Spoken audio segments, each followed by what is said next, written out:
আল্লাহর বিধান যদি তোর কাছে ভালো না লাগে রে বান্দা, আমার কোরআন যদি ভালো না লাগে, তাহলে আমার হাত তুই ব্যবহার করিস না, আমার পাও তুই ব্যবহার করিস না। এটা তো দুনিয়াতেও দেখি বাজার, শ্বশুর বাড়ির লগে সম্পর্ক ভালো না, শ্বশুরে দেখতে পারে না, 10 কেজি মিষ্টি পাঠাইছে জামাইয়ের বাড়িতে, জামাই খায় না, পুরা মিষ্টি ফেরত দিয়ে দিছি। যারা আমি দেখতে পারি না, তার দেওয়া জিনিস আমি খাই না। আমার আল্লাহ বলে, আমার যদি তুই ভালো না বাসস, নবীর যদি ভালো না বাসস, আমি যে নিয়ামত তুলে দিছি, এই হাত পা অঙ্গ প্রত্যঙ্গ এগুলো তুই ব্যবহার করিস না। ফানফুজু ইনতানফুজু মিন আকতারিস সামাওয়াতি ওয়াল আরদ। তোর যদি আমার দেশ ভালো না লাগে, আমার ভালো না লাগে, আমার রাজ্য চাইরা তুই কোন বাবার দেশে যাইবি, চলে যা। লা তানফুজুনা ইল্লা বিসুলতান। আমার আল্লাহ চ্যালেঞ্জ করে বলে, যেই জায়গার মধ্যে যাইবা ওইটাই আমার দেশ, ওইটাই আমার রাজত্ব। আমার দেশ ছাইরা তুই যাইতে পারবি না, আমার নেয়ামত ছাড়াও তুই চলতে পারবি না। বাজান, এই মাহফিলের মধ্যে যারা আছেন রে বাজার, এই আয়াতটার উপরে আমি একটু মোরাকাবা করছিলাম। এটা আমার ব্যক্তিগত জীবনের ব্যাপার। আমি বাসার থেকে মসজিদে গেলে 40 ফিট একটা রাস্তা পার হইয়া মসজিদে যাইতে হয়, গাড়ি ঘোড়ার কোনো অভাব নাই। আমি হঠাৎ করে রাস্তার পাশে দাঁড়াইয়া আমি যে রাস্তাটা পার হবো, হঠাৎ করে চোখটা বন্ধ করছি, দেখি আমি চোখ ছাড়া 5টা মিনিট চলতে পারি কিনা। চোখটা বন্ধ করার সাথে সাথে বন্ধু আমার হাত পায়ের মধ্যে কাফন ধরে গেছে। কোন দিক থেকে জানি হুন্ডা আসে, কোন দিক থেকে জানি প্রাইভেট কার আসে, কোন দিক থেকে জানি রিক্সা আসে, কি জানে আমার উপরে তুল্লা দেয়। ও আসমানের মালিক, তোমার এত বড় দেওয়া নেয়ামত চোখটা ছাড়া আমি 3টা মিনিট মুরাকাবা করে দেখলাম গো আল্লাহ, 40 ফিট রাস্তা পার হওয়ার ক্ষমতা আমার নেই। অত 60টা বছর পর্যন্ত তুমি আমারে চোখ দিছ। বাবা, তুমি স্কুলও পড়ো না, কলেজে পড়ো, সেটার দরকার নাই। তুমি এই কথাটা শুধু স্বীকার করো রে বাবা, এই যে এই চোখটা আল্লাহ আমারে দিছে, এই চোখটা তোমারে দিছে কিনা। তুমি এমপি হইছো ভালো কথা, এখানে তো তোমার অহংকারী চলে না। তুমি 100টা ফ্যাক্টরির মালিক ভালো কথা, তুমি ফ্যাক্টরি দিয়া চলতে পারবা, কিন্তু অনেক জায়গায় চলতে পারবা না। আমার মাবুদের চোখ ছাড়া তুমি চলতে পারবা না, মাবুদের পাও ছাড়া তুমি হাইটা সামনে যেতে পারবা না, আমার মাবুদের জিহ্বা ছাড়া এই খাওনের নিয়ামত বুঝতে পারবা না। তুমি যে গাড়িটা চালাও, স্টার্টিংটা ধরছো যে হাত দিয়া, প্যাডেল চাপ ধরছো পাও দিয়া, এগুলো সবই তো আমার মাওলার। বাজান, তুমি 1টা মিনিটের জন্য যদি মুরাকাবা করো, তাহলে তোমার ওয়াজ নসিহতের প্রয়োজন হবে না। পুরাটা দেশের যদি মালিক হয়ে যাও বাজার, তখন তোমার বুঝে আসবে আমার মাবুদের নিয়ামত ছাড়া আমি শিল্পপতিও একটা দিন চলতে পারবো না। জোরে বলেন ঠিক কিনা? আল্লাহ ভাগাভাগি করো না বাজার, যার কাছে আওয়াজ গেছে তুমি ইসলাহ, তুমি নিয়ত করো 1টা মিনিটের জন্য বাজান, তুমি মুরাকাবা করো 1টা মিনিট। আমরা সুখী মানুষ, সুখী থাকি। মাঝে মধ্যে আমি চিন্তা করি, এমন একটা দিন আসবে নজির আহমদ থাকবে না। আমারা দেখলে আমার ছেলেরা আশায় থাকে, গভীর রাত্রে আব্বা আসবে।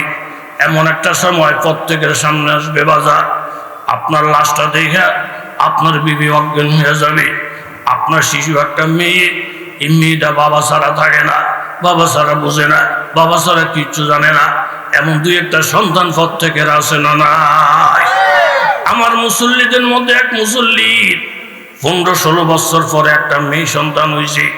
বাবা অফিসে গেলে তারে তুইয়া যাইতে পারে না, এই ঘন্টায় ঘন্টায় তারে ফোন করা লাগে। এই বাবার যখন এন্তেকাল হয়েছে, বাবারে গোসল দিয়া যখন কাঠের মধ্যে লাশটা শোয়াইছে, এই মেয়েটারে সরাইতে পারে না। এই মরা বাবারে সরাইয়া, আব্বু আব্বু তুমি জামা ফাল্টাইছো কেন, আব্বু তুমি এরুম সাদা কাপড় বলছো কেন, আব্বু তোমারে কানের থেকে লামাইয়া দিছে কেন, আব্বু তোমারে বিছনার মধ্যে শোয়া রাখছে কেন, বারবার আব্বুরে জিজ্ঞাসা করি। শেষ আমি নিজের চোখে দেখছি রে বাজান, এই খাটটা নিয়ে সব মহল্লার মানুষ লাস্টারে যখন মসজিদের খাটের মধ্যে উঠাইছি, এই মেয়েটারে রাখতে পারে না, লাভ দিয়া আব্বার সঙ্গে উঠে গেছি। বাবা তুমি যেখানে যাও আমিও সেখানে যাব। এমন আদরের সন্তান, তুই এত বাজন একদিন কবরে যাইবা। আমার ওয়াজের দরকার নাই, শুধু একটু 5টা মিনিটের জন্য মুরাকাবা করো। কবরের মধ্যে লাশটা রাখার পরে এইভাবে মাটিগুলা চাপ দেওয়ার পরে সব যখন আইসা পড়বে, সারর দিল, মাটি দিল, সব দিল, এরপরে যখন রুটা আল্লাহ তাআলা আপনাকে আমাকে ফেরত দিবে, রুটা ফেরত আসার পরে হঠাৎ উনি নজর করে দেখবে এইভাবে এইদিকে মাটি ওইদিকে মাটি, এমন অন্ধকার, এরম অন্ধকারে জীবনে কোনোদিন পড়ে নাই, অভিজ্ঞতাও নাই। এইভাবে অন্ধকার কবরটা দেইয়া মাথার সামনের দিকে 1 বিঘত পরিমাণ ফাঁকা, পায়ের দিক থেকে 1 বিঘত পরিমাণ ফাঁকা, দেহটার ডানে বামে আধা হাত পরিমাণ ফাঁকা। আপনি যে ওইটা বসবেন, হ্যাঁ মাথাটা ছাদের সঙ্গে লাগিয়ে যাবে। হঠাৎ করে চোখটা খুললে যখন দেখবে কবরটা এই পরিমাণ অন্ধকার, নিজেরে দেখা যায় না, পশম পর্যন্ত দেখা যায় না, এমন পরিবেশে কোনোদিন পড়ে নাই। জেল খাসে বন্দি ছিল, এমন জীবনে হয় নাই। তখন বলে মুর্দার, এমন জোরে একটা চিৎকার দিবি, মা আল্লাহ সকালাই। আমার নবী বলে ওই মুর্দারের চিৎকারের আওয়াজ জিন ইনসান যারা সব জিনিসে শুনতে পায়। স্বামীর চিৎকারটা যদি বিবি এ সন্তরে বন্ধু, বিবিরে দুনিয়াতে কেউ বান্ধা রাখতে পারতো না, কোনোদিন তার মুখে দানা পানি যাইতো না, কোনোদিন সে ঘুমাইতে পারতো না। এই মাইয়তের চিৎকারটা যদি শুনতো কেউ, তুমি নিজে নিজে একটু মোরাকাবা করো, তোমার অহংকার দূর হয়ে যাবে। তোমার দিলের ভিতরে একটা বুঝ আল্লাহ তাআলা দান করবে। এই বুঝটা নিয়ে গুনাহগুলা সামনে নিয়ে আমার মাবুদের কাছে যখন ডাকে দিবা, ওয়ালাউ কানাত মিসলা যাবাদিল বাহার, তোমার গুনাহ যদি সমুদ্রের ফেনা পরিমাণ হয়, একটা ফোঁটা চোখের পানি, মান জারাফাত আইনাহু মিন খাশিয়াতিল্লাহ, আল্লাহর ভয়ে যদি একটা ফোঁটা মাছির মাথা পরিমাণ পানি চোখের কোনা দিয়ে হাজির হয়ে যায়, হুররিমাতিন নার, আমার আল্লাহ তাআলা তোমার এই চোখের পানির বরকতে জাহান্নামের আগুন তোমার জন্য হারাম করিয়া দিবে। আল্লাহ কথা মুক্তাসর। এই মানুষটা একবারে বুড়া, নাম কি? বাজান কথা কর না, নাম কি? 300 বছর। উনি ক্ষমতা চায় না, ওনাদের জোর করে ক্ষমতা দিছে দেয়। এলাকার মানুষ আশাআশি করে হযরত উমর ফারুক আমিরুল মুসলিমিন, উনি একটা জ্ঞানী মানুষ, আমরা ওনার কাছে ভালো একজন গভর্নর চাইলাম। উনি এরকম একটা বুড়া মানুষ দিল, দাঁত নাই, চোখে দেয় না, এরকম দুর্বল। এই লোক দিয়ে তো দেশ চলতো না। দেখা যায় চায়ের দোকানদার এমপিআই বইয়ে থায়, এসপিআই ডিসিআই মাইসে কানাকানি করে, কিও হাতে 1.5 বুড়ি একটা চায়ের দোকানদার, হাতের কাছে বড় লোকরা ঘুরে গা কয়, হাতে গরিব কিন্তু হাতে প্রধানমন্ত্রীর একটা আফন খালাতো ভাই, টেলিফোনটা করলে প্রধানমন্ত্রী ধরে, যে কোনো সময় ফোনটা করলে ধরে। এখন এই বেড়া দুর্বল, কিন্তু প্রধানমন্ত্রীর আত্মীয় হওয়ার কারণে হ্যার পাওয়ার বাইরে গেছে, যে নেয় এর ইজ্জত করে। কথা কোন ঠিক নেই? তুই আসমান জমিনের যে মালিক, এই মালিকের আপন হয়ে গেলে এই বেটার দাম কত বাড়ে জোরে কর সবাই গেলে হাসাহাসি করে, বুড়া মানুষ।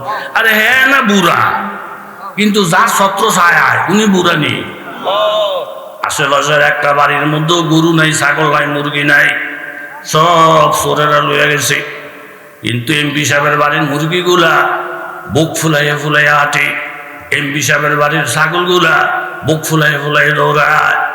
এই বকরিরে কোনো চোরে ধরে না, এই ছাগলের কোনো ডাকাইতে ধরে না। চোরাগরে জিগে ও চোরের বাচ্চারা, এই এলাকার একটা মানুষের বাড়ির গরু ছাগল নাই, সব চোরে লইয়া গেল। কিন্তু এমপির বাড়ির গরু ছাগলগুলা ছাড়া ইডিরে চোরে ধরে না কেন? কয় গরু যদিও দুর্বল, মুরগি যদিও দুর্বল, ছাগল যদিও দুর্বল, কিন্তু এমপি সাহেবের বাড়ির থাকার কারণে এই দুর্বল আর দুর্বল নাই। ছাগলটারে ধরলে ছাগলে আমগো চোরের লগে পারত না, কিন্তু ছাগলের মালিক বন্দুক লয়ে আমগো বিরুদ্ধে লেগে যাবে। ছাগলের লগে ফারনো, কিন্তু ছাগলের মালিকের সঙ্গে ফারার ক্ষমতা আমাদের নাই। জোরে বলেন ঠিক কিনা? এমপির বাড়ির ছাগলের ধরে না, এমপি ধরবো। আল্লাহর সঙ্গে যার তাআল্লুক হয়ে গেছে রে বাজার, তারে হাত দিও না, তারে ঝুলাইও না, তারে খেফাইও না, তোমার ফিডের চামড়াও থাকতো না। জোরে বলেন ঠিক কিনা? সালমান ফাঁসি করে বেদিশা নাই, কি করতাম, আমার উমরের জন্য ফাড়াইল। তারা তো হাসাহাসি করে, জিজ্ঞেসে বাজানার গো মেজর সমস্যাটা কি? হুজুর দিনটা কোনো রকমে কাটাইতারি, রাইতে হইলে আজাব কথা আপনাকে কষ্ট হয়নি। দিনটা কোনো রকম কাটাইতে পারি, রাইত হইলে কি জোরে কর, রাইত হইলে চুরি ডাহাতি রাহাজানি হেন্দে কয় লয়ে যায়, হেন্দে কয় খাইয়া লায়, রাইতটা একটা আজাব। চুরি ডাহাতি বাইরে গেছে গা হুজুর কয় এই বুঝি আপনাকে পেয়ার লিগি আমরা বারবার মদিনার সাথে যোগাযোগ করছি, বালা গভর্নর দেন, জুয়ান জান দেয়া দেন, আমরা তো দিছে, আমার তো মন বাড়া না। হুজুর কো যাক আমি তো ক্ষমতা লই নাই, আমারে দিছে, লই নাই আমারে দিছে, সমস্যা শুনছি, দেখা যাক আল্লাহ ভরসা। হজরত সালমান ফার্সির চিঠি লেখছেন, লেখা ধারণে বলছেন জায়গায় জায়গায় গলিয়ে গলিয়ে এই চিঠি এমনি লটকায় দেয়, সিগনেচার দিছে সালমান ফার্সি।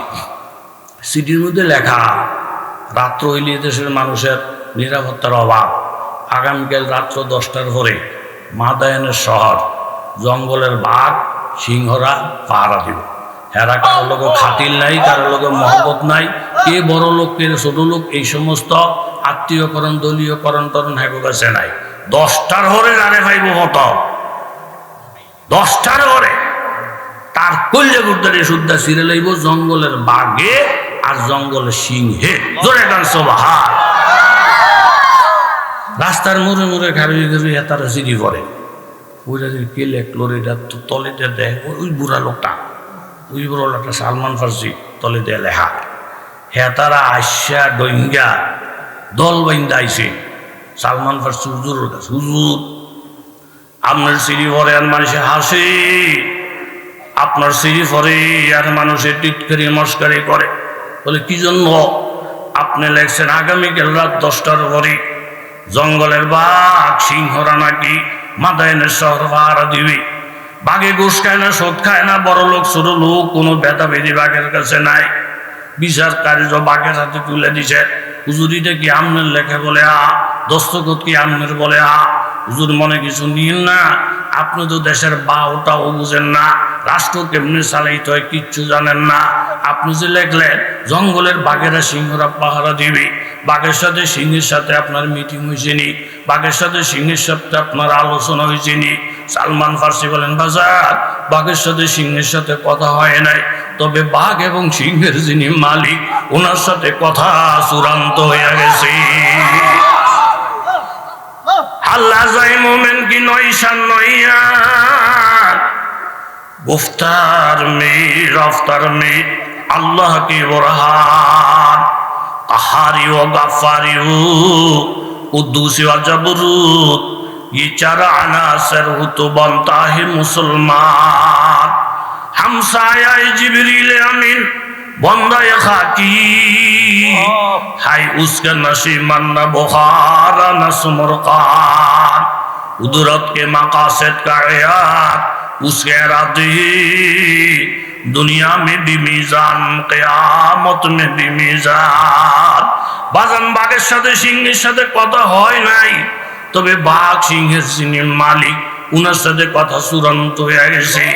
বুখারী শরীফের মধ্যে হাদিস আছে ইন্না মিনাল ইবাদ, আমার নবীজি বলেন বন্দাদের মধ্যে এমন কিছু বান্দা আছে লাউ আকসামা বিল্লাহ লা আবাররাহু, তাদের মুখ থেকে যদি কোনো কথা বাইর হয়ে যায়, মুখ ফিসলাইও যদি কোনো কথা ছুটতে যায়, তারা যদি কোনো কথা বলে আর এমন একটা জিনিস বলছে যেটা হওয়া অসম্ভব, কিন্তু তারা আল্লাহর প্রিয় বান্দা হওয়ার কারণে তাদের মুখ থেকে যেটা আসে ওই কথাটারে বাস্তবায়ন কইরা তাদের ইজ্জত রক্ষা করার দায়িত্ব আল্লাহ নিজের হাতে গ্রহণ করে। রাত যখন 10টার কাটা সমান সমান হয়ে গেছে, কোথা থেকে জানি হুঙ্কার মাইরা মাইরা বাঘ আর সিংহ যখন অলিতে গলিতে ঢুকা আরম্ভ হয়ে গেছে। ফাইভে আর ধরবে, চোর বুঝি না, ডাকাত বুঝি না, কে বড় লোক কে ছোট লোক বুঝি না, আজকে কারোর এই জায়গায় নাই। বাঘ সিংহের গর্জন দেখে দেখে বাজা সব দৌড়ানি আরম্ভ করছে, সব সালমান ফার্সির দিকে দৌড়ায়। এমন একটা দৌড়াদৌড়ি তোমার আমার সামনে আসবে, জুমার দিন শুক্রবার বিকাল বেলা ছোট ছোট বাচ্চারা যাবে খেলাধুলা করার জন্য, এরকম দোকানদার বাবারা দোকানদারি করতে যাবে, মা বোনেরা রাত বিকালের রান্না বান্না করার প্রস্তুতি নিতে যাবে। গরু ছাগল গুলা সারাদিন অবহেলা করে ঘাস খায় না, বিকেল বেলা ঘাস খাওয়ার প্রতি মনোযোগ দিবে। হঠাৎ করে শুনতে পাবে বাজার একটা বাঁশির আওয়াজ। এই আওয়াজ কেউ কোনোদিন শুনে নাই, ক্রমান্বয়ে আওয়াজটা শুধু বাড়তে থাকবে। এক পর্যায়ে গিয়া কানের পর্দা ফাইটা যায় যায় বাপ হয়ে যাবে। এই অবস্থা দিয়ে বাচ্চাগুলা ক্রিকেট খেলা বল খেলা সব কিছু ছেড়ে দিয়ে বাড়ির দিকে দৌড়া দিবে। মা গো, জঙ্গলের মধ্যে কেমন জানি আওয়াজ, বাড়িতে এসেও দেখবে আওয়াজ। দোকানদাররা শাটার লাগাইয়া বাড়ির দিকে দৌড় মারবে। গরু ছাগল গুলা লেজ উঠাইয়া আম্বা আম্বা বইলা বাড়ির দিকে দৌড় মারবে। চতুর্দিকে আওয়াজটা ছড়াইয়া গেছে, দেশ বিদেশে ছড়াইয়া যাবে। প্রত্যেকটা মানুষ আতঙ্কের মধ্যে থরথর করে কাঁপতে থাকবে। এর মধ্যেই দেখতে পাবে ইজার শামস কুবিরাত, হঠাৎ করে সূর্যের মধ্যে আলো নাই। ওয়াইদান নুজুমুন কাদারাত, নক্ষত্রগুলো মলিন হয়ে গেছে। সূর্যের আলো না থাকলে আমরা চন্দ্রের আলো দিয়া নক্ষত্রের আলো দিয়া কোনো রকমে চলতে পারি বাজার। এমন একটা হালাত তোমার আমার সামনে আসবে, সূর্যের মধ্যে আলো নাই, নক্ষত্রের মধ্যে আলো নাই। তাই একজন আরেকজনের চেহারাটা পর্যন্ত অন্ধকারের কারণে দেখে না। এর মধ্যে ফেরেশানি শুরু বাড়তেই আছে। ওয়াইদাল জিবালু সুয়িরাত, আবার ভয়ানক খবর আসবে, পাহাড়গুলা নিজে নিজে আকাশের মধ্যে উড়া আরম্ভ করে দিছে। ওয়াইদাল ইশারু উতিলাত, আরবের মানুষ উট গর্ভবতী হইলে উটের প্রতি মায়া বাড়ায়, বাচ্চা হবে, দুধ হবে। এই বিভীষিকাময় পরিবেশ দেখা উটের খবরও লইব না, দোকান খোলা ফিরে রইছে, কার মাল কি তাকাইবেও না। ওয়াইদাল ওয়াহুশ হুশিরাত, হিংস্র জন্তু সব এক জায়গায় জমা হয়ে যাবে। ওয়াইদাল বিহারু সুজিরাত, সাগর মহাসাগরে তুফান বাইরে যাবে। একটা ঢেউ এত বড় বড় হবে, পাহাড়ের মতন ঢেউগুলা আরেকটা ঢেউর সঙ্গে আঘাত লাগিয়া এরকম সাথে সাথে সাগরের মধ্যে আগুন লেগে যাবে। আটলান্টিক সাগর, আরব সাগর, ভারত সাগর সব আগুনের একটা কুণ্ড হয়ে যাবে। এই সাগর মহাসাগরের আগুন জাহান্নামের আগুনের সাথে যোগ দিয়া দুনিয়াটা আগুনের একটা কারখানা হয়ে যাবে। ওয়াইদান নুফুসু যুফিজাত, তখন আমার আল্লাহ তাআলা নেককার বান্দাদের থেকে টাইনা বদকারদেরকে সরাইয়া ফেলবে, হাতে টান দিয়া দিয়া সরাইয়া ফেলবে। খুযু ফাগুল্লুহু সুম্মা ফি সিলসিলাতিন যারউহা ৭০ যিরাআন ফাসলুকুহু, এরকম ৭০ গজ লম্বা একটা জিঞ্জির জাহান্নামের আগুনে গরম করা, গলাটার মধ্যে ফেসাইয়া ওয়াসিকাল্লাযিনা কাফারু ইলা জাহান্নামা যুমারা, টেনে টেনে জাহান্নামের দিকে নিয়ে যাবে। এক কথা বাবা, এমন একটা লাফালাফি ছুটাছুটি তোমার আমার সামনে একদিন আগে হোক পরে হোক আসবে, সন্দেহের কোনো অবকাশ নাই। এইভাবে বাঘগুলো যখন ছুটাছুটি করা আরম্ভ করছে, তখন মাদায়ানের যুবকেরা, মুরব্বীরা, ব্যবসায়ীরা সব দৌড়াইয়া সালমান ফার্সির দরজায় আইসা পায়ে পড়ে গেলেন। হুজুর আপনারা দেখতে বুড়া দেখলা, মনে করছি হুজুররা দেশ চালাইতে পারতো না, কিন্তু আপনার এই নব কায়দা দিয়া আমরা অবাক হয়ে গেছি। যার সিটির পাওয়ারে, যারা বাঘের সাথে কথা বলা লাগে না, সরাসরি মালিকের সাথে কথা বলে, যারা দুনিয়ার কারোর সাথে কথা বলা লাগে না, পুরা মালিকের সঙ্গে কথা বলতে পারে। হুজুর আপনি আমাদেরকে মাফ করে দেন, আমাদেরকে দয়া করে কষ্ট করে আসমানের মালিকের সাথে যোগাযোগ করাইয়া দেয়। আল্লাহর জাতের কসম রে বাবা, আসমানের মালিকের সঙ্গে যদি বন্ধুত্ব কায়েম হয়ে যায়, কোনো ব্যাপারে কোনো ক্ষেত্রে আমাদেরকে আটকানোর ক্ষমতা কারোই নাই। জোরে বলেন ঠিক কিনা? যুবকের হাতে কি সলিড মানুষও যুবকের হাতে কি, এতে মদ খায় নাচ দেয়, মদ খায় নাচ দেয়। আইতে উমরের কাছাকাছি যখন আইছে, উমরকে বাজার ইয়া তোমার হাত কি? ও হুজুর আমার হাত তো একটা মদের বোতল। বেটা মদের বোতল, মদ খাওয়া হারাম, আবার এটা মদিনা। হুজুর বোতলটা যদিও মদের, ভিতরে মদ নাই, হুজুর মদ নাই, ভিতরে দুধ। ওই বোতল হয় না তো পিজ্জা, দুধের বোতল নাই। এই জন্য মদের বোতলের ভিতরে কি ঢুকাইছি? কথা কন, কি ঢুকাইছি? হয়তো তোমরা জন্য না, তাইলে বোতল কোনো ব্যাপার না, বোতল যার মতো তা থাক, ভিতরে কি দুধ নেই? হুজুর ভিতরে দুধ, এমনি লেভেলটা একটু খারাপ আর কি। হুজুর না না তাহলে অসুবিধা, দুধ আমার নবীও খাইছে, আমরাও খাই, তুমিও খাও, অসুবিধা নেই। এই যুবকে ভিতরে ভিতরে আল্লাহ, সব জায়গাত মুন্সিগিরি চলে না। যদি কইতাম বোতল মদের ভিতরে মদ, একটা সর দিয়া দাত্রী হালাই দিত, কথা কর ঠিক নি? কেন কায়দা করে একটা মিশা কথা কইছি, বাচ্চা গেছে, বাচ্চা গেছে। অথচ এটা ভুল, এটা কি ভুল? আসিদ কুইয়ুমজি অল কিসবো ইহলে, সত্য মানুষের মুক্তি দেয়, মিথ্যায় মানুষের হালাক করে। হেতে দেহে হজরত উমর চুপ হয়ে গেছে। ভিতরে ভিতরে কয় যে হুজুররা একটু সরল টাইপের থায় তো, যেমনি কইছে এমনি বুঝা লাইছে। এইটা হইল আর একটা ধোকা। আল্লাহওয়ালা লোক যারা, হুজুর হোক আর না হোক, ইত্তাকুয়ান ফেরাসাতিল মোমেন, মোমেন করে বলদ মনে করো না। ফেরাসত শব্দের অর্থ হলো জ্ঞান, বুদ্ধি, প্রতিভা। এদের জ্ঞান বুদ্ধির থেকে বিচক্ষণতা, মোমেনদের বিচক্ষণতা থেকে তোমরা বাচ্চা থাকো। ফাইন্নাহু ইয়ানজুরু বেনূরিল্লাহ, তোমরা তো সামরার চোখ দিয়ে দেখো, আর হেরা ভিতরের নূরের চোখ দিয়ে দেখে। জোরে কর না, আর একটু জোরে বলেন না। এই ছোট্ট বুদুর লতিফা এর নুরানি মক্তবে পড়ে, ছোট ছাত্র, তো হেফজোখানায় পড়ে, সাথে উঠা কোরআন শরীফ পড়ছে, তাহাজ্জুদ পড়ছে হুজুরগো লাগে, ফজর জামাতের সাথে পড়ছে, পইরা নাস্তার ছুটি, ফগটো টেহা নাই, এরকম আসেনি? নাস্তার ছুটি ফগটো কি নাই? আমগুলোকে এক ছাত্র করতো মোতাহের, হ্যাঁ তার নাম, জোরে কোন কি? আপনার এই ঢাকা বাড়ি বড় লোকের হোলা।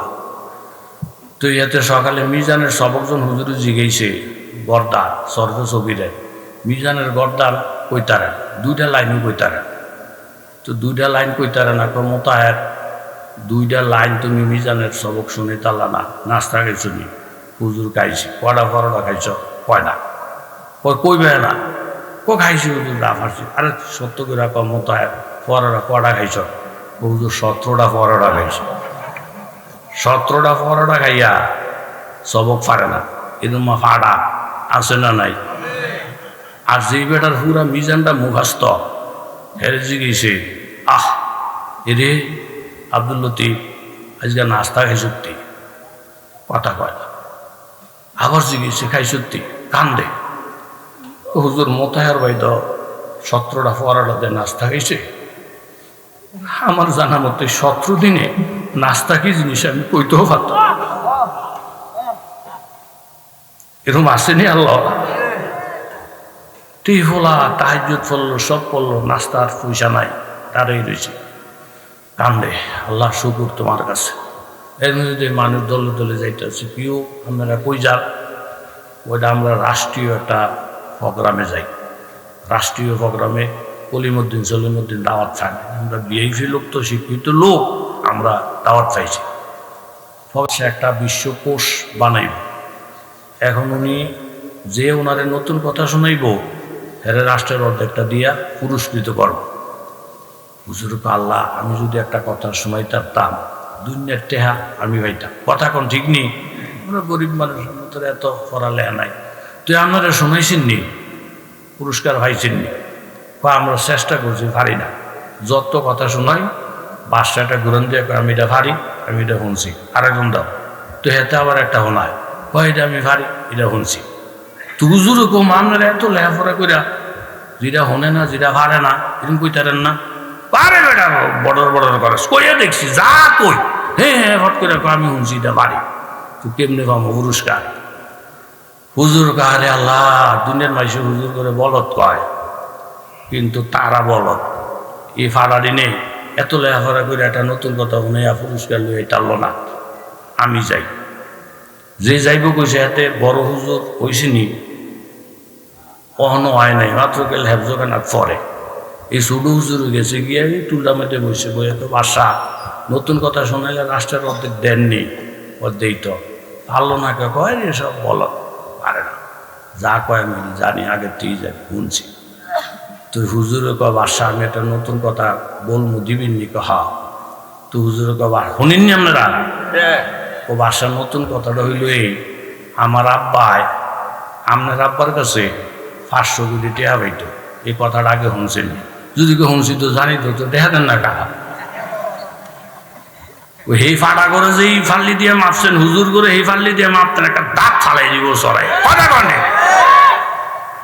যদি হুন্না থাকেন জানিনা থাকেন তো 500 কোটি টাকা দেন না কা। আর যদি কেউ মাগো মাই কথা আমি জীবন শুনি নেই, মাত্র আপনার থেকে নতুন শুনলাম, তো দেন রাষ্ট্রের অর্ধেকটা দেন। এইদিকে গেল বিপদ, এইদিকে গেল বিপদ। আলেম করে আল্লাহওয়ালা করে তোমরা বলত মনে করো না। হ্যাঁ যদি মুরুক্ষ হয় আর যদি আল্লাহর সাথে তার সম্পর্ক হয়, উনি ফেরাসতওয়ালা, উনি জ্ঞানী, উনি তীক্ষ্ণ চিন্তার অধিকারী। কথা জোরে বলেন ঠিক না? হেতে মনে করছি হুজুর বোতলটা মদের ভিতরে মদ নাই, হযরত ওমর ইবনে খাত্তাব থাইমে গেছে, তো এই জন্য সব জায়গার মধ্যে হাসা কথা কইতে নেই, যেটা মিশা কথা কইছি পাইচা গেছে। একটু পরে ওমর ইবনে খাত্তাব বলেন, বাজার মদের বোতলের ভিতরে দুধ, এটা তোমার মুখের কথা। খাত্তাবের পুত্র ওমর, শয়তান পর্যন্ত ধোঁকা দিতে পারে না। তুমি যদি সত্যবাদী হয়ে থাকো বাবা, বোতলটা আমার হাতে দাও, আমি নিজের চোখে না দেখা পর্যন্ত তোমার কথা বিশ্বাস করতে পারি না। এই কথাটা বলার সাথে সাথে বন্ধু যুবক এতক্ষণ তো উমরকে চিনে না, এখন ভয়ে থরথর থরথর কইরা কাফা আরম্ভ করে দিছি। আসমানের মালিক গো, উমরের কাছে ধরা পড়ে গেছে গো আল্লাহ। বোতলটা হাতের মধ্যে নিলে ভিতরে শুধু মদ আর মদ দেখবি, একটা কোপ দিয়ে আমার কল্লাটা বলাইয়া দিবি। মদ খাওয়ার গোনা, মিথ্যা কথা বলার গোনা। মাবুদ গো, তুমি বলে গফুর রাহিম, তুমি বলে রহমানুর রাহিম। আমার নবী মেরাজ থেকে আসার পরে সাহাবীরা জিজ্ঞাসা করছেন, ইয়া রাসূলুল্লাহ, আপনি যে আরশে আজিমে গেলেন, যেই জায়গা আজ পর্যন্ত কোন নবী রাসূল যাইতে পারে নাই, কি দেখলেন? বলে আরশে আজিমের মধ্যে আমার আল্লাহ তাআলা লিখে রাখছেন, ইন্না রহমতি ওয়ালাবাত আলা গযবি, আমার রাগের থেকে আমি আল্লাহর মায়া অনেক অনেক বেশি। যুবক কাইন্দা দিছে, আসমানের মালিক তুমি এই মুহূর্তে আমাকে ওমরের হাত থেকে বাঁচাও। কেমনে বাঁচাইবে আমি জানি না, আমারে যদি ওমরের হাত থেকে বাঁচাইতে পারো গো আল্লাহ, কানে দুইটা তওবা করলাম, মদ হাতের মধ্যে নিব না, তোমার নবীর নেসবতের বাইরে কাজ করব না, বিধানের বাইরে যাব না। বন্দা এই মদ খোর অবস্থায় মুখের মধ্যে মধুর গন্ধ নিয়ে মাবুদের ডাক দিছি, ও আসমানের মালিক তুমি আমার উপরে দয়া করো, আমারে মাফ করো, আমার ইজ্জত হেফাজত করো। এমন একটা হালাত আল্লাহরে ডাক দিছে। আর বোতলটা ওমরের হাতে দিছে। মদের বোতলটা ওমরের হাতে যখন গেছে, হযরত ওমর রাদিয়াল্লাহু আনহু ঢাকনাটা সরাইয়া নিচের দিকে নজর করে দেখে, বাজার বোতলের ভিতরে শুধু দুধ আর দুধ দেখা যায়। সাথে সাথে যুবকের জড়াইয়া ধরলেন, গালের মধ্যে চুমা খেয়ে বলেন, বাজান তুমি আমারে মাফ করে দাও, তোমার প্রতি খারাপ ধারণা করছি।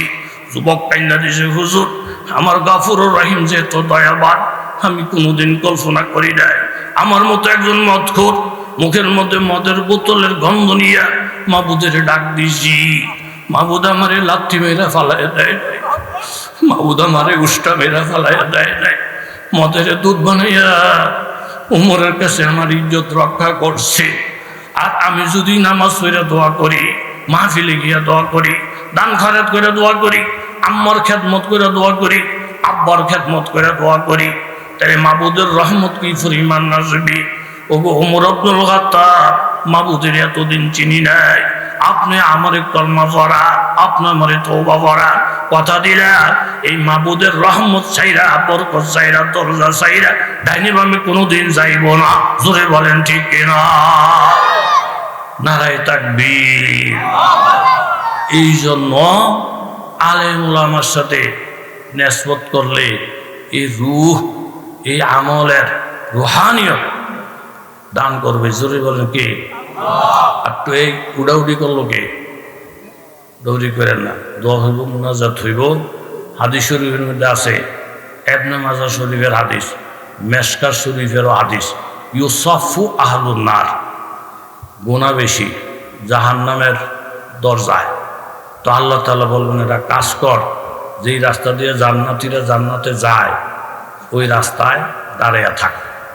একটা জান্নাতি যদি সুপারিশ করে, আমি আল্লাহ কথা দিলাম ওই সুপারিশ পাইলে আমি মাফ করে দেব। জোরে না বলবেন? বড় আশা করে তারা দাঁড়াইবে।